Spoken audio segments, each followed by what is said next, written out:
You put your finger on it. When I wrote Beyond Belief, it's because at the point after my son died and my husband died, I didn't know or care what I believed, as I said. I just thought, I don't believe anything. In a way, I don't know. I'm just, but it's not for me about belief. It's about experience. That's the Mm, second word you use. yep, You were experiencing things that happened to you yep, and your daughter, and and that is what I care about. That even at my son's funeral, it was, I don't have to tell you, can't even imagine what kind of day it was.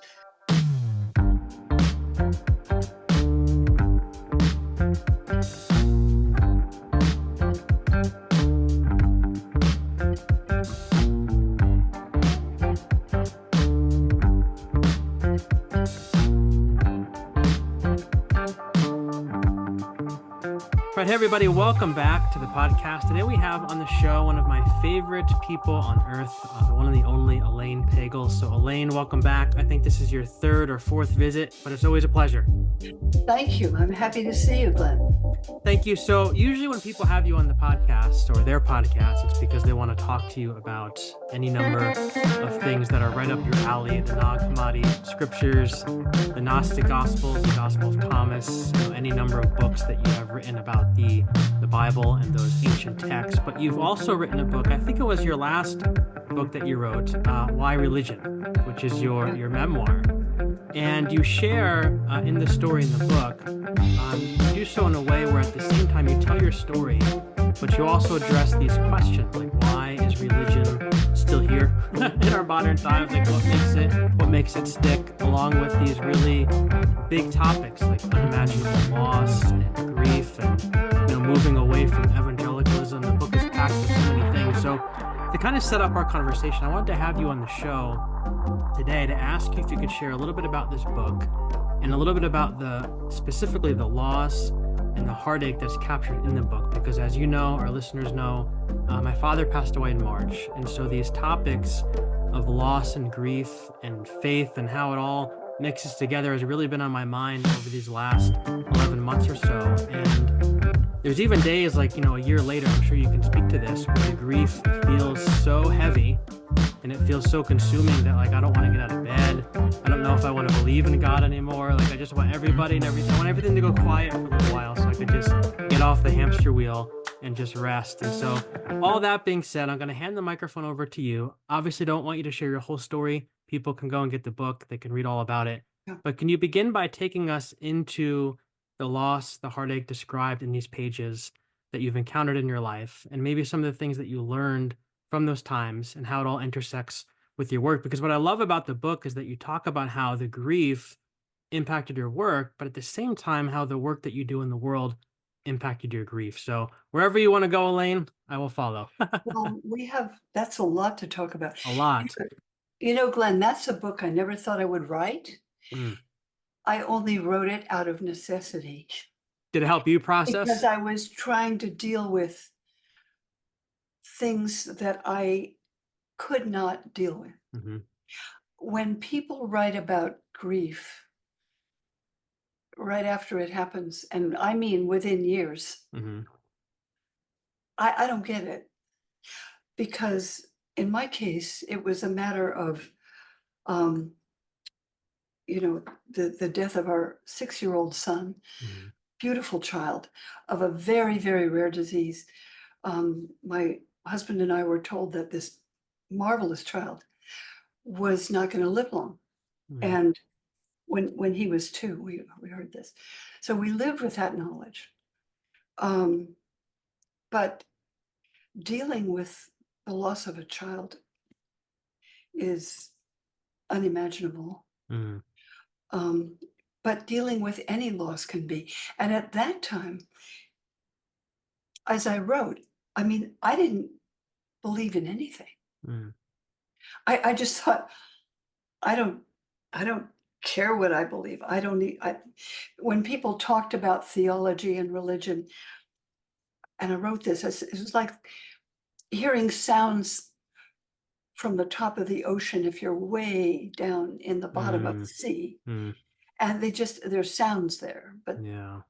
they didn't connect with me. Mm, And I thought, I don't care what I believe. mm, I don't know if I believe anything. So I was asking, what is it about the work I do that matters?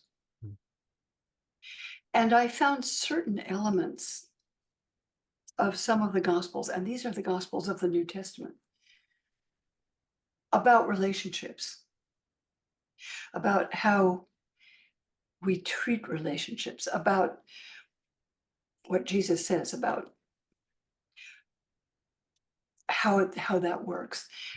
I thought that matters to me. mm, That matters. There's something there that's powerful. mm, And also, as you know, after our son's death, um, we had adopted a daughter who was 9 months old when Mark was died at the age of 6. mm, And and then a year after his death, I dared ask my husband whether he would consider adopting another child because we tried to have more children, but it didn't happen then. mm, So we adopted a second child that was 3 months old. And that was powerful because it what we couldn't give to this child that we loved, I just felt we had to give it to some child, you know. yeah. Yeah. Um, Mm, and then suddenly, my husband, who was always hiking out in the mountains, he was a physicist who was just in love with the natural world, went out for his hike. Usually it was Wednesday and Saturday. He'd go out in the mountains hiking every for 22 years mm, that we were married. We lived in the wilderness in the summer where the physicists would always meet near the mountains because they love the outdoors and they love hiking. mm, And he went out one morning and he fell and he never came back. He fell down mm, probably 1,000 feet while taking one of his graduate students on a path mm, on one of the mountains, one of the 14ers. And my life just shattered. I mean, that's when everything fell apart because I not only didn't have a child, I didn't have the husband that I adored. My parents, in my case, were not helpful. They were in California, they never came. They just kind of didn't want to be around that. mm, They don't deal with those things well. So I did have wonderful friends, which helps, of course. mm, But how do you get through that? Um, it was overwhelming. And one of the ways I dealt with it was by not looking at it so far as I could. mm, I had to put one foot in front of the other and get kids out of bed in the morning and find a pair of socks and make a lunch so they could go to school and get myself ready to teach yeah. because now I had no other support at all except my own salary. Mm, So I had to keep going, and that was probably helpful in its way. mm, But the other thing was, it was like a black hole in space. I just tried to keep it away mm, and focus. If I walked into my class, I felt I could focus there. If I'm dealing with a 3-month-old baby and a 1-year-old, well, that keeps you busy. yeah. Right. And you don't have a lot of time to think before you fall into bed exhausted Yeah. after working all day and dealing with 2 kids at night. Mm, So it was kind of like a space of my experience that I could not enter, like the Grand Canyon. It was just mm, huge black hole. mm, But then after you do that for a while, and then, hey, these kids grow up, they go to college, they're out of the house, and I'm there by myself. And I always thought I would have another relationship, but I wasn't, I couldn't even imagine that at the Mm. time. So finally, you have to deal with yourself. I found a good Buddhist therapist, and he said, you have to look at it. You have to go back. This is 30 years later. Mm. You have to go back there and be there. So I would go to my yoga mat and I'd end up sobbing. And as you just said, sometimes things that happened a year ago or decades ago can feel like it happened just now. Yeah. It's right there. Yeah. And if you allow it to emerge after suppressing it, as I did, that double hit, it comes back in force. But I then started to write, and I never thought I'd publish that. Mm. It wasn't for publication. It was a kind of therapeutic process. Mm. But after I'd written it, I thought there's some embarrassing things in it, which there always are if you tell the truth. Mm. And when my students say, "Oh, I read your book," I think, "Oh, well, you know more about me than you probably should." Right. But you know what? It doesn't matter much. Mm. It's just somebody's story. Yeah. And like everybody's story, it has things like that in it. Yeah. Um, but the process after time, I don't suggest hurrying it. Mhm. Takes its own time. It can be one of my friends who was widowed said after a year he thought he was okay. Mm. And then after 2 years he realized he wasn't. Yeah. And so when it was both my husband and my child, it was a long time. Mm. But grief takes a much longer time than people tell you. Yeah. Yeah. When I was dealing with it, Arthur Kleineman, who's a psychiatrist at Harvard, Mhm. came and gave a talk about psychiatry and how it deals with grief. Mhm. And he said, so the psychiatrists decide that if you're obsessively depressed after 3 months, you've got a problem and you should probably have therapy. If you're seriously disturbed a year later, you have a psychiatric diagnosis. Mm. He said, this is totally unreasonable. Mm. People knew years ago that it takes a very long time, but he said they diagnose it that way to give themselves more business. Yeah. Mm. Mm. Because I think therapy can help. Yeah. But if you diagnose mourning as an abnormal condition, which it isn't, then it becomes um, a diagnosis, right? Keeps you coming back. Yeah. Yeah. I mean, it Mm. doesn't mean that they can't help, which Sure. I think they can, Sure. but it's very, grief has its own process. Yeah. And I think the human race has learned how to deal with it because nobody escapes it, right? Yeah. So it's like your body and your feelings and your whole being are going through a process uh, that is a suffering. Yeah. Yeah. I was thinking while I was in these last 11 months thinking about grief and the loss, and I've realized that like I don't know how to grieve. Like I feel like a life in the church, like I prepared my whole half my life to be a pastor, to be a leader, to do all these different things, to preach. And I did that for a while.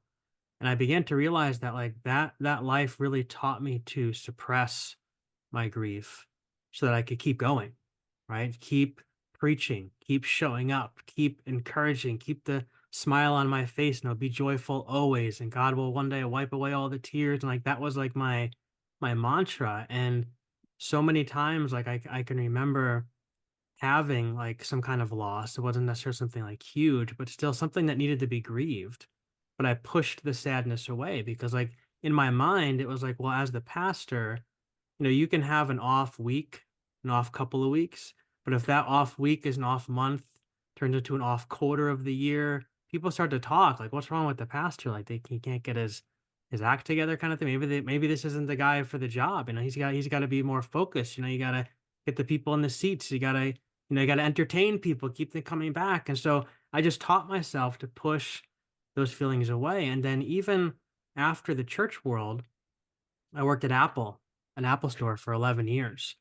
And, at Apple, it's a really great progressive thinking Did you quit being a pastor then? Yeah, so I left the church, and then I went to get a job, at Apple, which is a whole longer story, but I worked there for 11 years. And again, a progressive thinking company, very forward thinking, great benefits, all the different things. But still, like if a parent dies, you get like a week off, and then you come back, everybody's welcome back. If you need anything, let us know. Yes.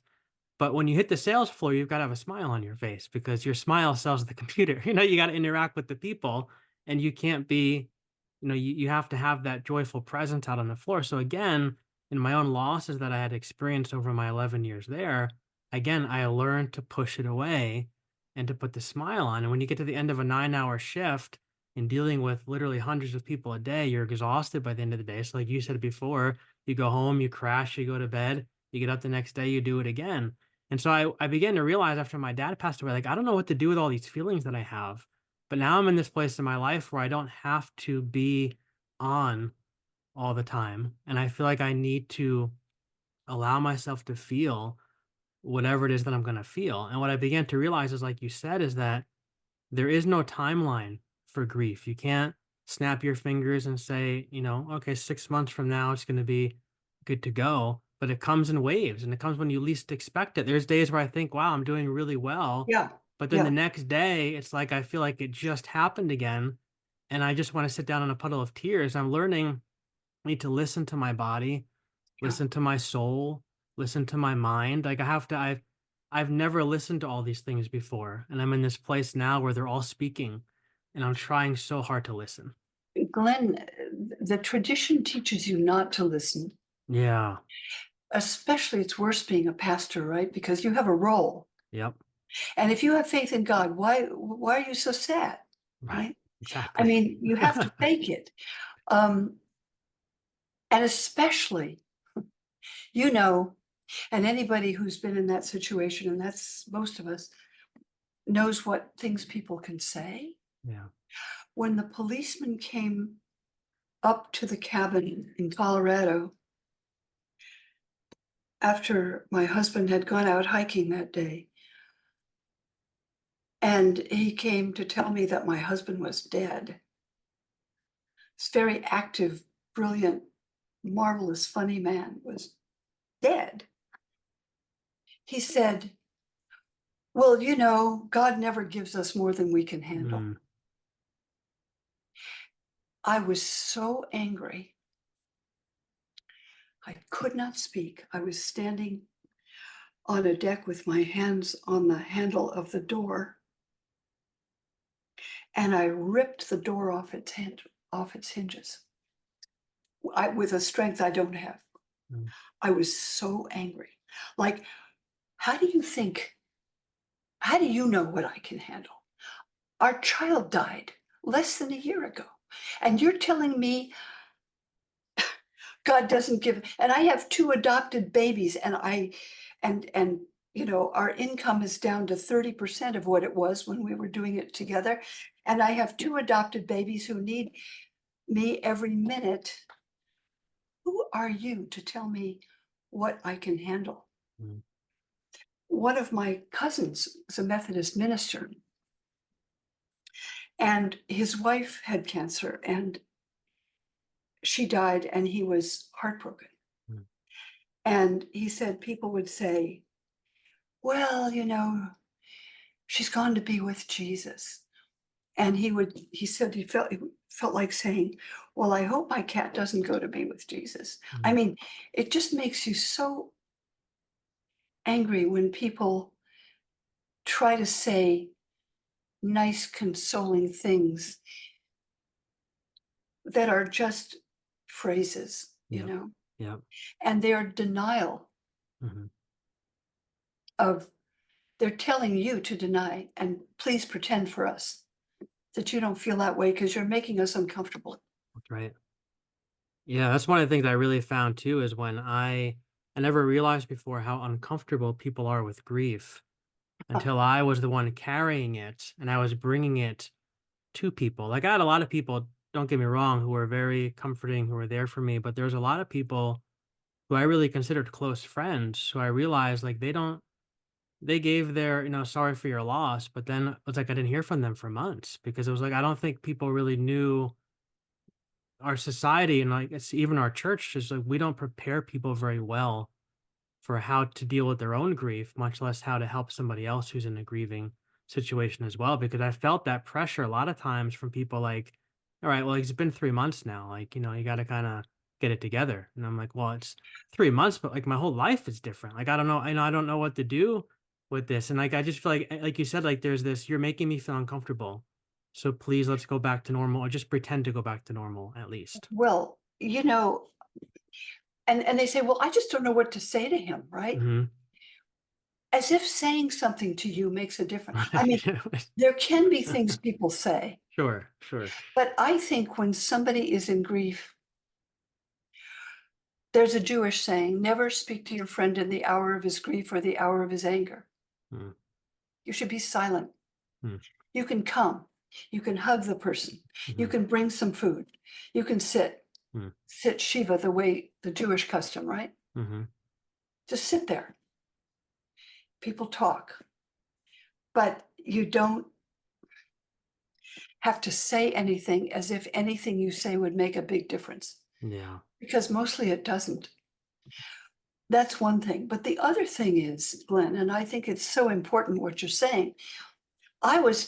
Grew up in a family, as you know, my father had given up what he called ferocious Presbyterianism for Darwin. Mm, So all religion was just a bunch of pious lies as far as he was concerned, mm, and the truth was scientific and rational. The result of that is that death was not talked about. mm, There was no way to deal with it. mm, If somebody died, my parents would say nothing to the children, as if we didn't know. mm, They had no way to cope with it themselves. mm, So it was basically pretend nothing has happened and just we won't talk about it. My own parents couldn't show up when my son died or when mm, my husband died. mm. That's incomprehensible because I have a daughter who has children. And if something happened to her children, if they were sick, God forbid they should die, right? I'd be there in a flash. Yeah. But they just they stayed away. Mm, And when I saw them, they didn't want to hear. Mm, mm, Don't don't get upset. Stop. I don't want to hear. mm, So it's that denial of death that some of us have grown up with that, and many people are conditioned to, especially with the loss of traditional religious communities yep, for many people. yep, They just have no clue. yeah, And people I know just, they cremate the person, they throw out some ashes, they're done. yep, They don't even have a funeral or a ritual. I'm yeah, sure you've seen that. yeah, And I think that way of denying it is the worst. But it is very common. mhm, And when people have given up a traditional kind of belief, it's acutely a problem. And mm, I think that's one reason that these traditions speak very powerfully because they do speak about mystery of death yeah, and yeah, the mystery of what's beyond death. We don't mhm, know. yep. Yeah, that's one of the things, I mean, talking about, like you said, about, not speaking about it to your children and things like that. Like my daughter is 6. And so before my father passed away, our dog passed away like Ah, 2 months earlier. And it was her first like real significant loss was her dog, and it was earth shattering for mine her. too. Yeah. Yeah. And then, 2 months later, her grandfather passes away. And so she's asking like lots of different questions, about life and death and what happens when you die. And I couldn't even imagine like just not answering the question or just like, like pushing it back or telling her to stuff it away.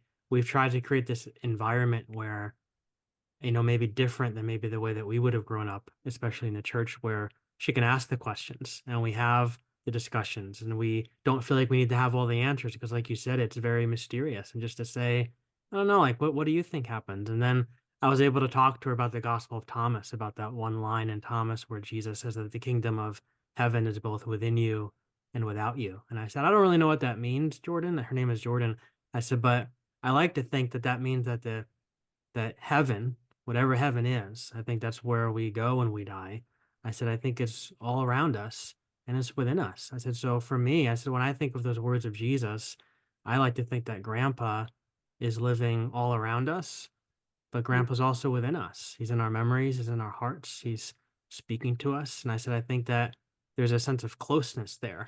And so she's taken that with her. Like she's really grasped onto that. Mhm. And we've able to have like other talks about like the Buddhist idea, of the ocean and the waves, how once we pass on from this life, we fall back into the ocean of the divine or whatever that might be, and kind of talk about it that way. But we're going to have all these mysterious conversations, which I think has been healthy for her because it's helped her process a lot of her questions, a lot of her grief. And I think at the same time, it's helped me as well because again, I grew up in that environment where you don't talk about it. You just stuff it away and move on with your life. Like the Energizer Bunny, just keep on going and going and going. And so I feel like that's really forced me to stop and to ponder and to kind of allow those questions to wash over my own soul as I talk to her about them as well.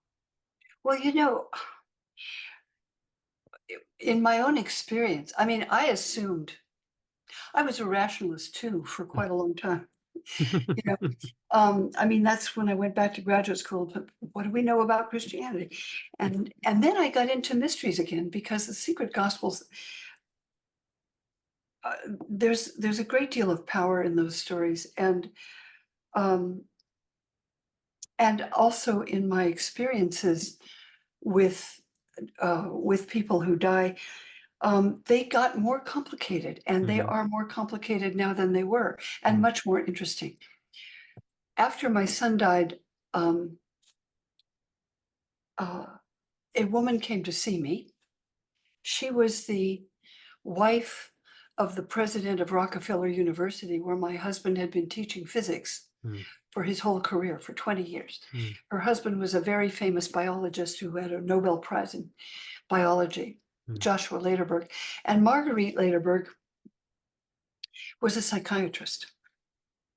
And she said to me, I just want to tell you something that happened to me. So she came and talked to me, and she told me that she um, had had a burst appendix, and she was taken to the emergency room, and the doctors were working on the burst appendix because it can kill you if it explodes in you mhm, inside of you. mhm, And and she said they were working on her, and her appendix burst, and um, she died mm, technically. And the stories you hear, she mm, saw her body from up there. She saw them working frantically on her body, and she was doing, just let it go, stop, just stop. But they kept doing that.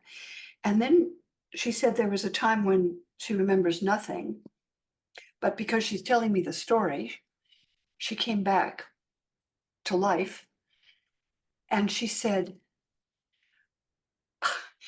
it was glorious.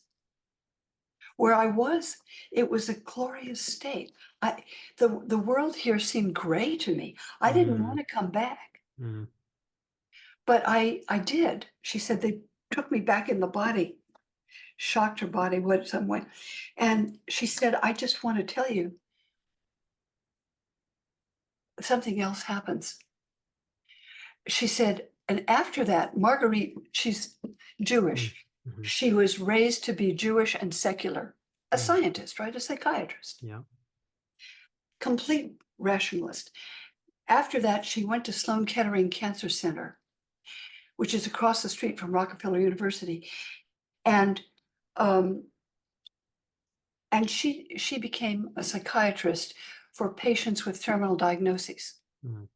because she became convinced that death is quite different than what she imagined. Wow. Either the process of dying or whether there's something after that. Yeah. And I don't know whether there is or not, or whether it's the illusion of the dying brain or not, but there's more to it than we knew. Yeah. Yeah. And and 3 days after my husband died, as you know from the book, Mhm. I was in shock. I hadn't slept for 3 days. I was a complete wreck. And I went to the monastery in Snowmass where the Trappist monks had been my mentors, wonderful monks, even though I wasn't a Catholic. And they came to the service for my husband Mm. with their in their work clothes. Um, they were dressed in jeans and work shirts and not in their robes as monks, so that the people didn't know they were the monks. Mm. I knew they were the monks. They were sitting in this little Episcopal church. I'd never seen them outside of their monastery. I thought, "Whoa, Wow. okay." There they were. And um, anyway, 3 days after his death, I went to plan the funeral at the Episcopal church, and then I went up to the chapel where the monks um, meditated and prayed. Mhm. And I sat with one whose name was Theophane, whose name means God manifest, Mm. Theophanes, a beautiful monk with long beard and very funny and very playful, with a beautiful spirit. I love this man. Um, and he sat with me for about an hour and we meditated alone Mm. with a candle that they used when someone had died. Mm. And at that point, I finally got quiet and I felt, without thinking, as though I could ask my husband, "Well, how do you feel about this?" So I sort of, in my mind, I sort of, "Well, how do you feel about this?" Mm. I didn't say it out loud. And just like that, it's like a voice came into my head saying, "This is fine with me. It's you I'm concerned about now." And I said, "What do you mean, fine with you? You leave me with 2 babies and it's fine with you? Are you out of your mind?" And then I thought, wait a minute. I don't think that's my unconscious speaking Mm. because it wasn't fine with me. Mhm. It's not fine with me today that that happened. That was very traumatic and very hard on my children. Yeah. And it transformed my life Mm. in difficult ways. So it's not fine with me now. Yeah. Certainly wasn't then. But it wasn't, I thought, damn it, he would have said that. Yeah. He might have said that. Yeah. He was just he was just complicated and remarkable enough to have said that. Yeah. And so Yeah. I don't know what happened. Was it he speaking to me? But it certainly didn't feel like me. Yeah. And and other things happened that are quite mysterious. So I'm not at all, I'm an agnostic in a way Yeah. because I don't know. Sure. But I certainly don't exclude the possibility that something else happens that we just don't have any consciousness of in the situation which we are now for the most part. That's right. Yeah, I mean, that's where I am too. Like, I feel like I don't know for sure, but I have to let myself hope that there's something there. There has to, in my mind, like in my heart of hearts, I feel like there has to be something good that happens on the other side of the veil, so to speak. And I mean, even like it was maybe like 3, 4 months after he passed away, we were walking down the street as a family, like after dinner one night, and my daughter was riding her bike, I think, and I had a like a travel mug of coffee, and we're walking with my wife, and my dad loved butterflies, and this butterfly, Elaine, I kid you not, this butterfly came, and he also loved his coffee too. This butterfly came and sat on the rim of the coffee cup, and its little antennas were going into like the little puddle of coffee that was there, and it would not move. And I literally touched its wing, and then it flew away, and it came and rested on my shoulder. And as we were walking, like it was there. And then it went on my daughter's bike. She's like, "Look, Daddy, the butterflies on my bike handle." And she's like, "Grandpa loved butterflies." So maybe that's grandpa. And so we had this moment where we felt like this has to be something there. And there's even times like at school, she'll be out for recess. She's like, Daddy, I saw a butterfly came over and flew by me today. I think grandpa was there with me while I was playing with my friend, and it's like I feel like there has to be something. But to your point, like I feel like I've had so many meaningful interactions with my father post his passing, even maybe more so than I had, pre his passing in those difficult months leading up to it. I feel like there's been so many meaningful moments that have happened, and I have to believe that that's because there's something good on the other side of the veil. So if you play the rationalist card, Hmm. you just ignore all that stuff. That's right. But I know they happen. Yep. I know of a funeral of a mother in which, um, a bird came and circled the head of her little girl Mm, in the middle of the service in through the window. I mean, and often it happens with birds and with creatures. yep. Um, I've heard this from other people as well. And like you, I think, well, when I die, I'm gonna hope that Mark and Heinz will be there, Mm, you know? Um, I just talked to someone whose mother died, and he's a psychiatrist. I love this man. He's a psychiatrist at New York University, and his practice is dealing with hospice patients. mm, And his mother died last week. mm, And he said before she did, the nurse told him that she said, "Oh, let him in." And the nurse said, "Who?" And she named her husband who had died long before. She said, "Yes, let him in now." mm, So he was waiting at the door, she felt. mm. And this happens a lot. I mean, Wow. are these just illusions that we do to soften the harsh blow of nothing happens and you're just totally extinct? I'm not convinced of that Yeah. anymore. Yeah. I mean, the life we have is so mysterious, and things have been happening to me that are quite amazing, Yeah. I can tell you. Right. Um, Amazing indeed. Yeah. Yeah. So what do the title of your book, Elaine, is Why Religion? And this is the big question I wanted to ask you. And like why what you talked before we hit record about a friend who, would ask you like, why are you still a Christian? Why do you still hold on to your faith? Like look at all the things that have happened to you. And you've only described it's a small segment of your life. There's a whole lot of other things revolving around these stories that are in your book. But like all the things that have happened to you, why why religion? Why Christianity? Why do you still follow the way of Jesus, the way of Christ? Why do you still identify in that? Because I think of a lot of people who listen to the show have told me, as I've been vulnerable with my own losses, about their losses. Maybe the loss of a spouse, a child, like you said. Maybe loss of a marriage, maybe the loss of a home. One person had a fire in their home, Mm. everything is gone. And they say, why? Why believe in this God?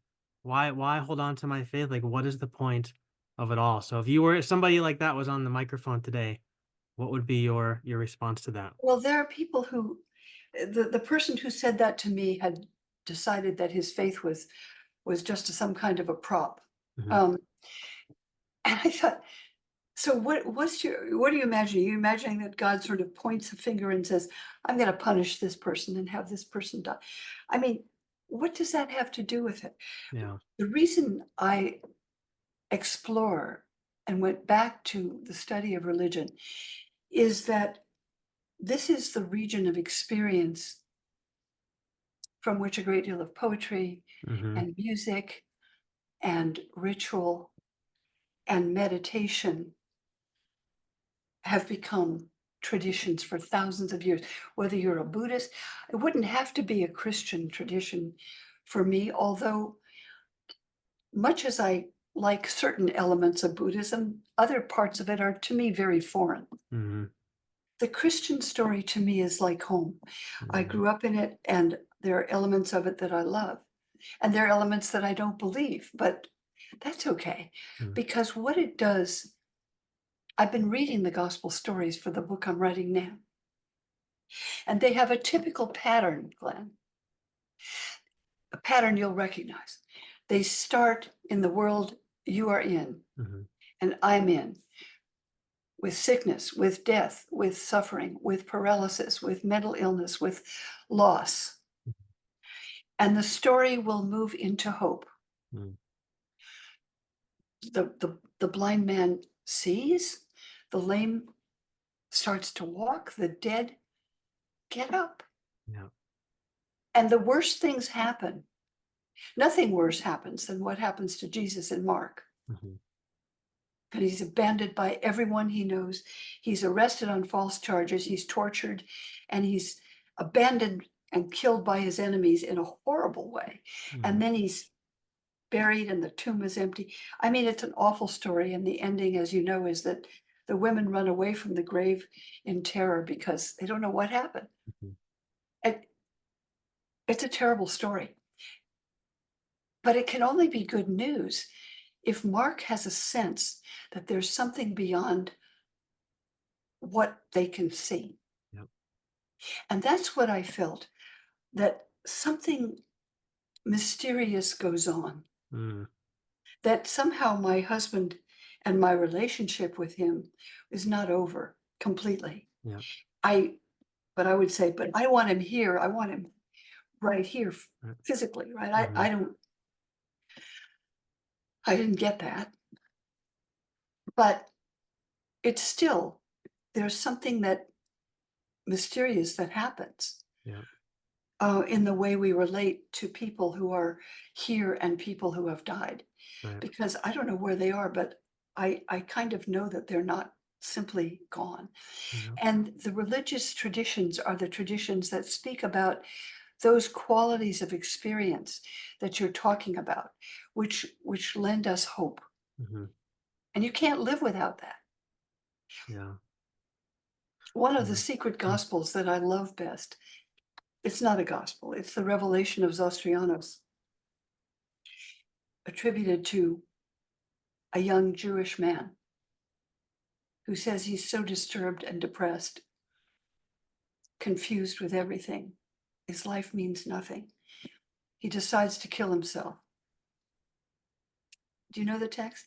He goes into the desert to kill himself. mhm, And he says, suddenly, just as I was about to do it, I saw a light and I heard a voice that said, Zostrianos, have you gone mad? And he said, then he was taken up into some kind of light. And when he sort of came back to where he was before, he says a line that I think is so amazing. He said, then I saw that the light in me was greater than the darkness mm, because it contained the whole light. And he's changed. yeah, And it's only these kinds of traditions that speak about what I call experiences I cannot explain. yeah, And there are lots of them. yep, yep, Uh, they're mysteries. I don't think it has to be Christianity. But as I say, for me, that's like English to me. That's like America to me. That's my home territory. yeah, Um, a lot of my friends go into Buddhism and other traditions, which I have too to some extent, and I kind of get it, but it's easier for me to. This morning I was at Trinity Church, Princeton Episcopal Church. The music was extraordinary, contemporary music written on ancient psalms, mm, and the whole place was alive with some kind of energy, mm, very powerful. What is that about? yeah, It's something I need. Some people don't. They don't have a taste for it. yep, What? You know? And I think, well, from my point of view, it's like you live in a flat earth with a ceiling on top, and there's nothing, There's no angels dancing around Right, or right. mysteries up there that or down there or wherever Yeah, or right on your coffee cup. yeah, You don't see them. mm, yeah. Barbara Brown Taylor talks about how she has a book, it's called Holy Envy. She talks about how she was a professor of world religions. And so she would talk to her students about all these different religions, but she grew up, in the Christian faith. And she said, I learned to appreciate so many other religions. I have little tents set up in Buddhism and Islam and all these other places. But my home, I always come back to Christ at night. She said, because Christ is my home.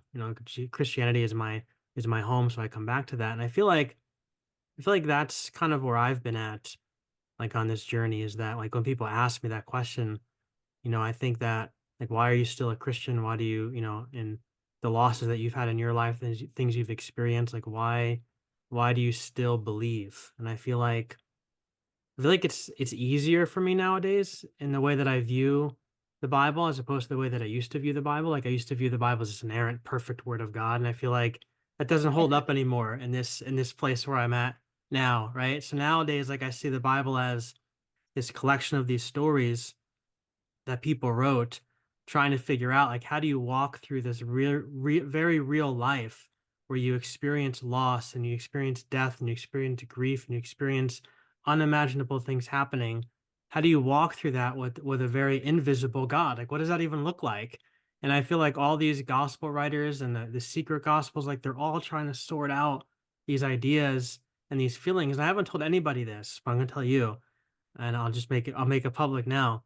But I felt like a few months ago, like I was thinking about that, and I felt like the spirit or whatever you want to say it was said to me that we're writing your own secret gospel right now. Like your life that you're living, and you're trying so hard to sort out what it looks like to walk with me, to walk with the divine. Like this is your life is its own secret gospel. Like you're taking your stand in a long line of people that have come before you trying to figure this out. Newsflash, you're not going to figure it out, but you're going to add some more language and some more things to the conversation that might help somebody else down the road.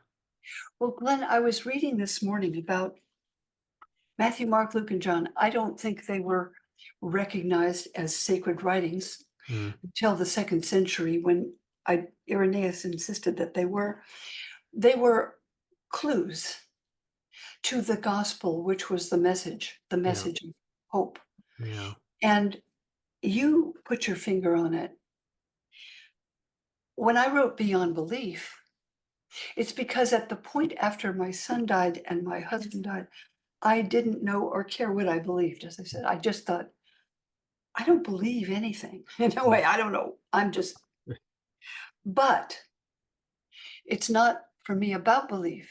It's about experience. That's the mm, second word you use. yep, You are experiencing things that happened to you yep, and your daughter, and that is what I care about. That even at my son's funeral, it was. I don't have to tell you. You can't even imagine what kind of day it was, but there it was, and my husband and I were standing in the back of the church with a little coffin, and I didn't want to be there. mm, I wanted to be anywhere else. I wanted to be out of this world. I just wanted to be out of the world because it was just too painful. yeah, And then I had this sense. It was like a vision, but it wasn't a real vision. It wasn't something I saw. mhm, I felt that there was a huge net over this huge scene of people at the back of the church. And it was like there was a net with enormous cables for the ropes. And between the spaces in the net were spaces maybe 6 to 4 feet wide. And that you could be just ripped out of the world at any mm, moment. yeah, Um, and I wanted to get out of there because there were mm, these people and there was my son's coffin, right? And then I had a sense that it was only the relationships, the knots in the net that kept me in the world. There was my husband was there, Mhm. my close friend was there holding the baby we had adopted. People from all over our lives were there, and it was those relationships that were holding us in the world. Mhm. And this Mm. is not a belief. Right. That was an experience. So I want to say what I believe goes up and down. It doesn't matter as much. What I experience, and that's the quality that William James talks about in the varieties of religious experience. When he writes, and you know the book, right? Mhm. He writes against Freud, religion is not an illusion because it comes out not out of belief in fake things and wishful thinking. It's not just an illusion. It is comings out of experience. And he wrote about people who had experiences. I call them experiences I can't explain. Yeah. There are lots of them, Yeah. and you've had some. So if you tune into that kind of experience with sensitivity, it opens up a different quality of reality. And that's what I say that kind of happened to me. Yeah. It had happened before, Mm. but I didn't pay much attention to it until it got very close and practically, well, it shattered my life. Yeah. Yeah. Wow.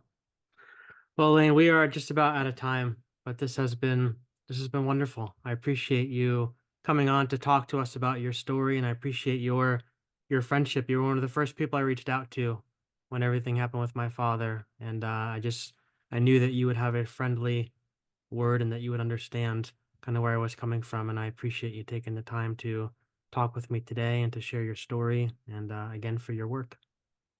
Well, Glenn, I'm really enjoying our conversation, and I'm hoping that sometime, and it doesn't have to be within the next 10 years, that you will write or even now start making notes Yeah. about your secret gospel.